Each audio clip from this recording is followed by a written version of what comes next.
بسم اللہ الرحمن الرحیم۔ السلام علیکم۔ اللہم صلی علی محمد کما تحب و ترضی لہ۔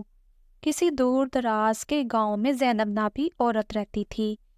زینب بظاہر تو ایک عبادت گزار اور نیک خاتون تھی، مگر اس کے دل میں غرور، حسد اور دنیاوی لالچ بھرا ہوا تھا۔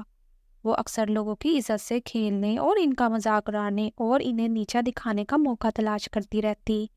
خاص طور پر وہ اپنے گاؤں کی ایک غریب عورت صفیہ سے بے حد حسد کرتی تھی، جسے اللہ نے خوش اخلاقی اور دینداری کے سب لوگوں کے دلوں میں عزت عطا کی تھی۔ ایک دن زینب نے صفیہ کو نیچا دکھانے کے لیے ایک سازش کی۔ اس نے صفیہ کو بدنام کرنے کے لیے جھوٹ باندھا کہ صفیہ نے کسی کا مال چرا لیا ہے۔ یہ خبر جیسے ہی گاؤں میں پھیلی، لوگوں نے صفیہ کو شک کی نظر سے دیکھنا شروع کر دیا اور اس کے خلاف باتیں کرنے لگے۔ صفیہ دل سے بہت دکھی تھی اور صدمہ محسوس کر رہی تھی، مگر اس نے سب کچھ اللہ کے حوالے کر دیا۔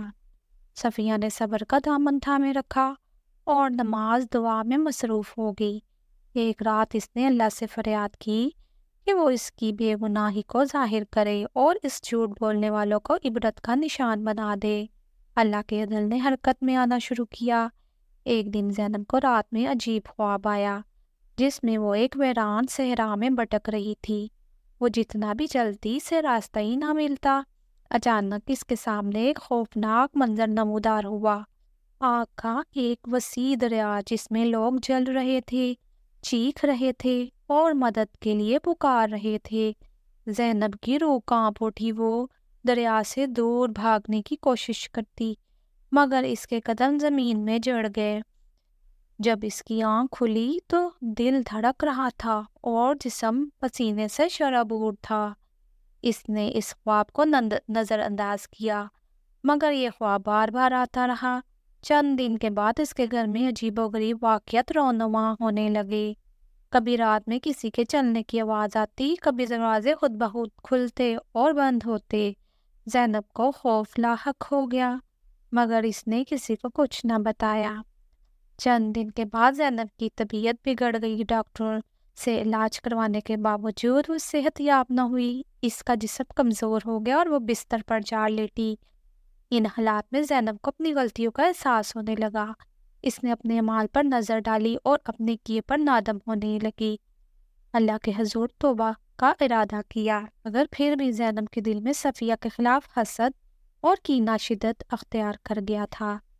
صفیہ کی نیک سیرت اور گاؤں میں اس کی عزت زینب کے دل کو کھائے جا رہی تھی۔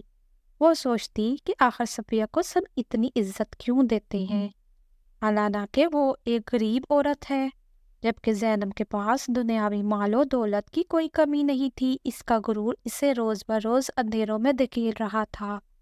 وہ اپنی عبادتیں بھی ریاکاری کے ساتھ کرتی اور لوگوں کو دکھانے کے لیے زیادہ وقت مسجد میں گزارتی۔ ایک دن زینب نے یہ فیصلہ کیا کہ وہ صفیہ کو ہمیشہ کے لیے بدنام کر کے اس کے کردار پر ایسا دبا لگائے گی کہ وہ کبھی بھی سر نہ اٹھا سکے گی۔ اس نے گاؤں کے چند لوگوں کو اپنی طرف مائل کر کے انہیں پیسوں اور تحفوں کا لالچ دیا اور ان کے ساتھ مل کر ایک چھوٹا قصہ گڑھا کہ صفیہ نے کسی مالدار کے گھر سے زیور چوری کیے ہیں۔ جیسے ہی یہ خبر پھیلی، گاؤں میں صفیہ کے خلاف باتیں ہونے لگی۔ لوگ اس کی طرف شک کی نظروں سے دیکھنے لگے، حالانکہ صفیہ کے چہرے پر بے گناہی اور سچائی صاف ظاہر تھی۔ صفیہ کے لیے یہ وقت نہایت سخت اور اذیت ناک تھا۔ اس کے دل پر گویا بوجھ سا آ گیا تھا۔ اس کے گھر کے دروازے پر آ کر لوگ اسے طعنے دیتے اور بلا برا کہہ جاتے۔ اس نے رو رو کر اللہ کے سامنے دعا کی کہ یا اللہ، میری بے گناہی کو ظاہر کر دے اور ظالموں کو عبرت کا نشان بنا دے۔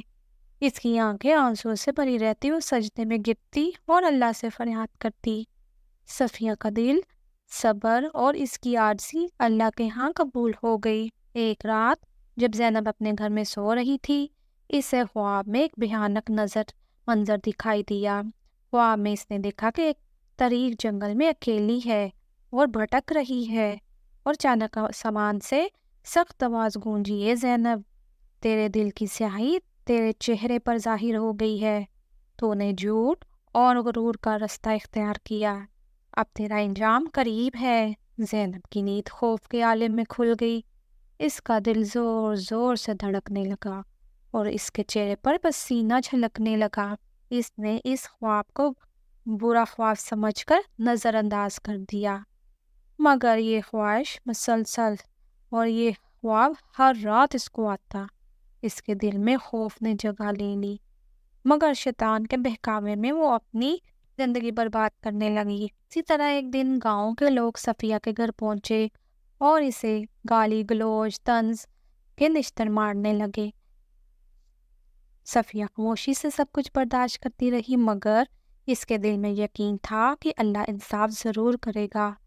صفیہ کے دل میں اللہ پر بھروسہ اتنا مضبوط تھا کہ اس نے کسی بھی لمحے اپنی گناہی کا اعلان نہ کیا، بلکہ چپ چاپ ظلم سہتی رہی کہ وہ بے گناہ ہے۔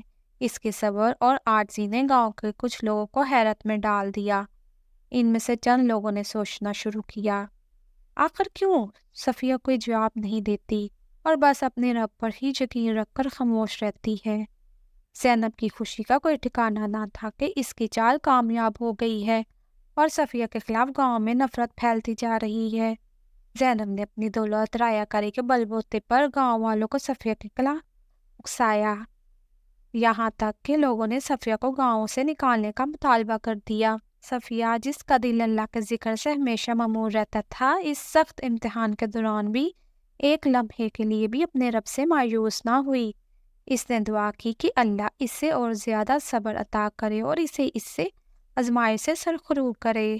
آخرکار ایک رات جب زینب اپنے گھر میں اکیلی تھی، ایک عجیب واقعہ پیش آیا۔ زینب نے اپنے کمرے میں کچھ سسراہٹ کی آواز سنی۔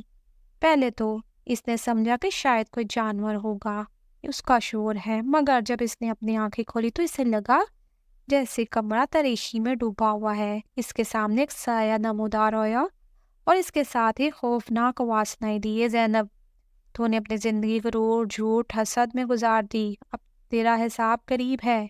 یہ سنتے ہی زینب کا دل خوف سے کانپنے لگا اور اس نے چیخ ماری۔ وہ سایہ اس کے گرد گھومنے لگا اور زینب کو ایسے محسوس ہوا جیسے اس کا دم گھٹ رہا ہے۔ اس نے خود کو بچانے کی کوشش کی، مگر اس کی سانسیں تیز ہو گئی۔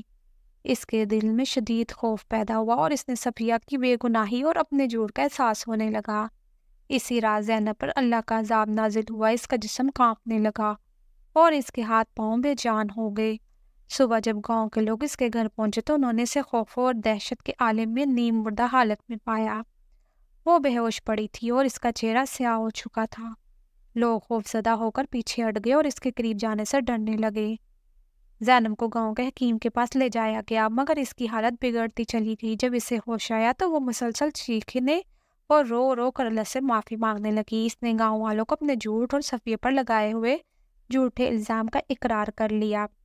اس نے سب کے سامنے اعتراف کیا، اس نے حسد غرور میں اندھی ہو کر صفیہ کو بدنام کیا اور اس کے کردار پر دھبا لگایا۔ اس کی اس حالت کو لوگوں کے دلوں پر لرزا دیا۔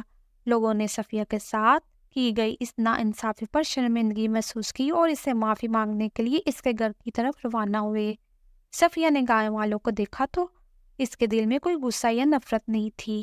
اس نے سب کو معاف کر دیا اور کہا، اللہ ہر چیز کا گواہ ہے، اور اس نے ہمیشہ صبر اور شکر کا راستہ اختیار کیا۔ گاؤں کے لوگوں نے اس کے صبر ایمان کو سراہا اور زینب کو حالت عبرت حاصل کی۔ زینب کو اس کی حالت کے سبب گاؤں سے نکال دیا گیا۔ لوگوں نے اسے عبرت کی مثال کے طور پر پیش کیا کہ جو کوئی بھی غرور حسد کے راستے پر چل گئے، اس کا انجام زینب جیسا ہی ہوگا۔ اللہ نے صفیہ کو اس کے صبر کا اجر دیا اور زینب کو اس کے غرور اور جھوٹ کا سبق سکھایا۔ نتیجہ، یہ کہانی ہمیں یہ سبق دیتی ہے کہ ہمیں کبھی بھی حسد غرور کا شکار نہیں ہونا چاہیے اور ہمیشہ صبر اور تحمل کا دامن تھامے رکھنا چاہیے۔ اللہ ہر چیز کا گواہ ہے اور وہ ظالموں کو کبھی نہیں چھوڑتا۔ پیارے دوستو، اگر آپ کو یہ کہانی اچھی لگی ہو تو پلیز میرے چینل کو سبسکرائب، لائک اور ضرور کیجیے گا، کیونکہ آپ ایک سبسکرائب سے مجھے اتنا حوصلہ ملتا ہے اور میں غریبوں کی مدد کرنا چاہتی ہوں اور اپنے گھر والوں کو سپورٹ کرنا چاہتی ہوں۔ اپنا بہت سا خیال رکھیے گا۔ اللہ حافظ۔